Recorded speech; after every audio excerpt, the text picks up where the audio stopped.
Just 5 years from now, the International Space Station will be gone, burned up in Earth's atmosphere in a planned deorbit. But here's the surprising twist. NASA isn't waiting until the last second to act. Right now, they're throwing their weight and budget behind private companies to build the next generation of space habitats. Among all the projects in the pipeline, two stand out more than the rest: SpaceX's jaw-dropping plan to convert Starship into a space station, and Vast's revolutionary Haven station. But what happens when two of the most ambitious aerospace firms join forces? Today on Alpha Tech, we dive deep into this incredible partnership, and how it could redefine the future of space exploration forever. More than 2 decades ago, back in December 1998, the very first steps were taken to bring the International Space Station to life. During the STS-88 mission, the Space Shuttle Endeavour carried the Unity module, Node 1, into orbit and connected it with the Zarya module. That Zarya module, launched just a month earlier by a Russian Proton-K rocket, was far from ordinary.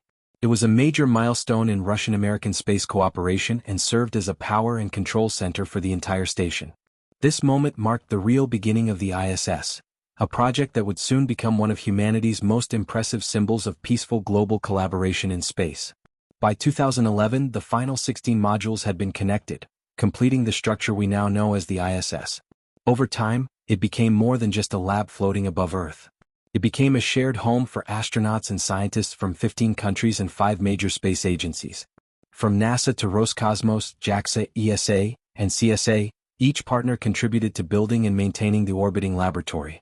For over 25 years, it's enabled groundbreaking research, deepened international bonds, and proven that space exploration thrives on cooperation. But as hard as it is to admit, this chapter is coming to a close, and fast. The countdown to its final days has already begun. In June 2024, NASA awarded SpaceX a hefty $843 million contract to create a deorbiting spacecraft called the United States Deorbit Vehicle, or USDV for short. Based on the proven Dragon spacecraft design, this vehicle will carefully dock with the ISS and guide it safely into a remote area of the South Pacific, far from populated regions. Though NASA initially intended to operate the ISS for just 15 years, upgrades and successful maintenance extended its life.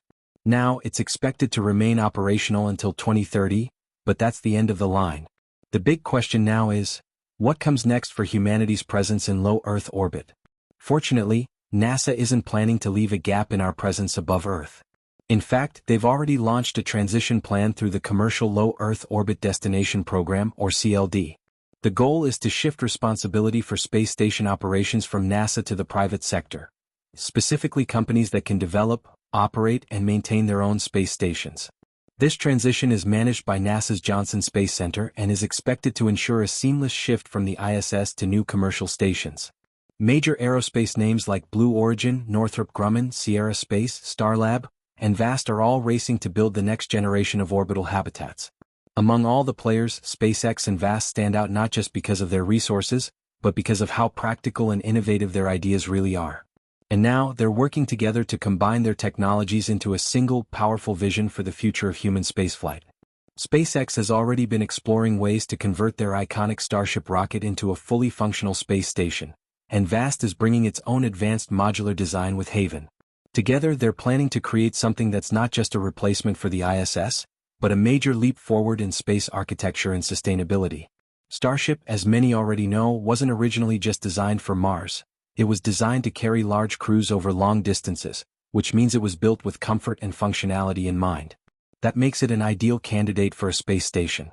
The cargo hold and nose cone, together spanning nearly 18 meters, are being proposed as the main areas for living and workspaces.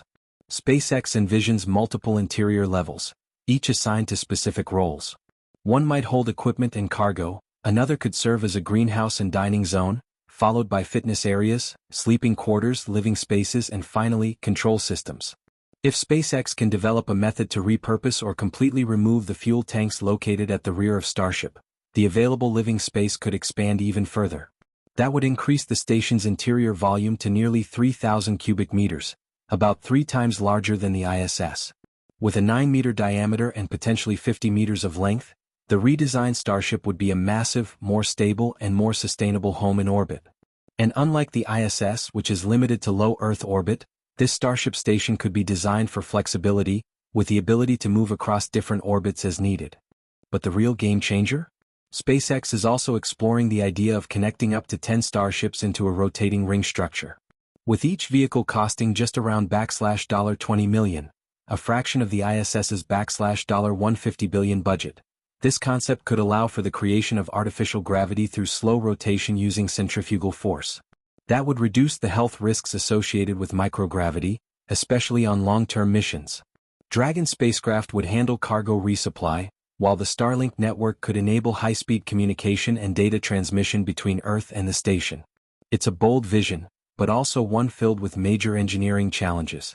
Launching a dedicated space station module from Earth fully assembled is no small feat. It's not just about getting it up there, it's about ensuring it can function flawlessly in orbit, support life, and stay operational for extended periods without constant help from the ground. One major complication is that Starship, for all its innovation, was originally designed to be a rocket, not a modular component for a space station. It wasn't built with the intention of connecting seamlessly with other units to form a giant rotating space habitat.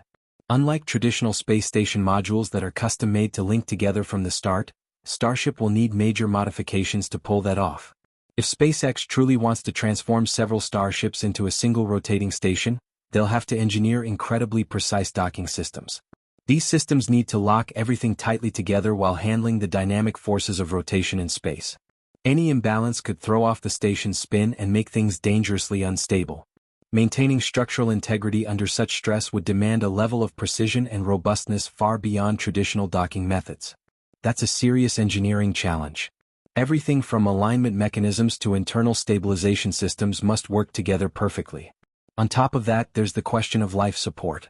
With multiple Starships potentially joined into one giant structure, you're looking at dozens, if not more, of people living on board. That brings in enormous logistical hurdles. You need oxygen generation, water recycling, temperature control, waste management, and more, all working together in perfect harmony. And not just that, these systems need to be scalable and durable enough to last for years, if not decades. The International Space Station already requires regular resupply missions and constant monitoring. Multiply that demand by a factor of 5 or 10, and you get a sense of the scale SpaceX would have to manage. To make that even possible, SpaceX would need to build an extremely efficient and frequent cargo resupply system. They'd likely use Starship itself for that purpose, sending regular missions to deliver food, water, replacement parts, medical kits, and research equipment. It's not just about sending stuff to space anymore. It's about setting up a reliable and continuous supply chain that keeps these space habitats fully stocked and operational without disruption. And that alone could be one of the biggest operational challenges of the entire plan. And we haven't even gotten to human factors, like comfort, privacy, and psychological health in long-term missions. If people are going to live and work on a rotating Starship station for months or years, their environment needs to support not just physical health but mental well-being. Isolation, confined quarters, and microgravity already stress astronauts out.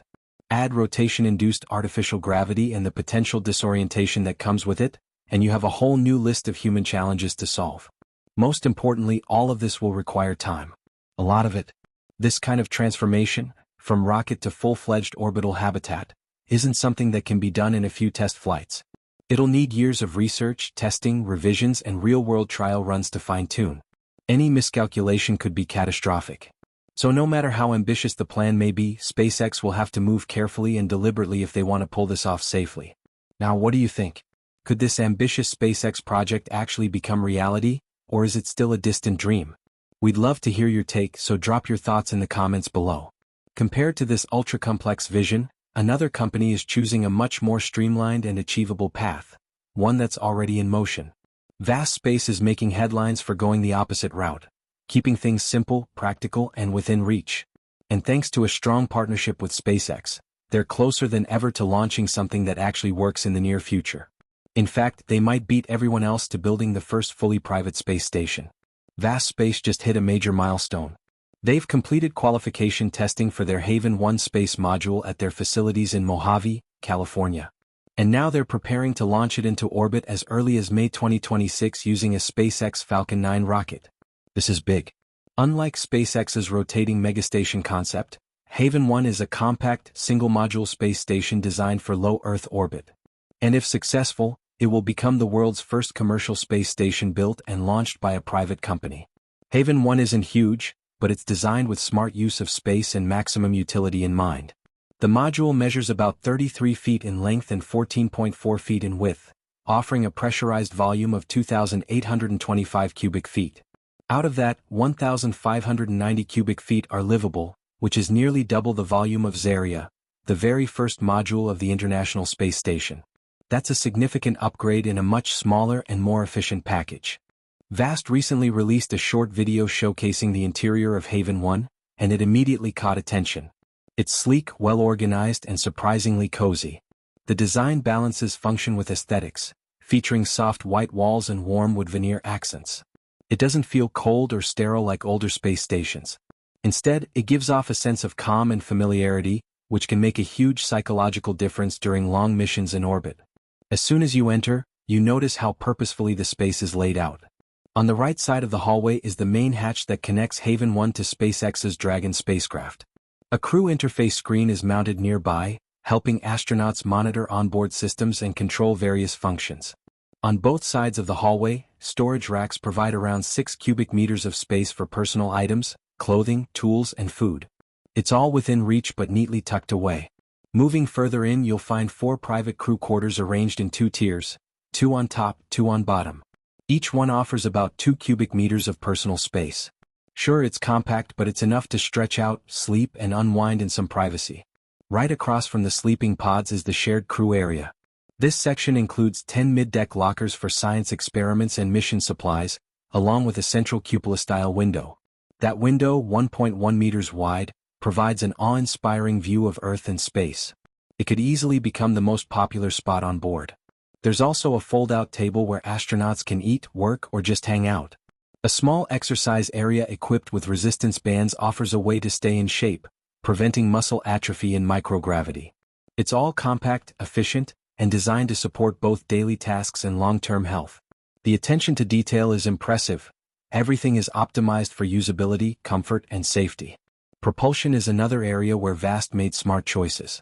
They partnered with Impulse Space to develop a reliable system powered by nitrous oxide and ethane. The scythe thruster will allow Haven 1 to maneuver in orbit and maintain its position. For power, the module uses triple-junction solar arrays that can generate 13.2 kilowatts. More than enough to support all onboard systems, crew needs, and scientific equipment without interruptions. But Vast isn't stopping with Haven 1.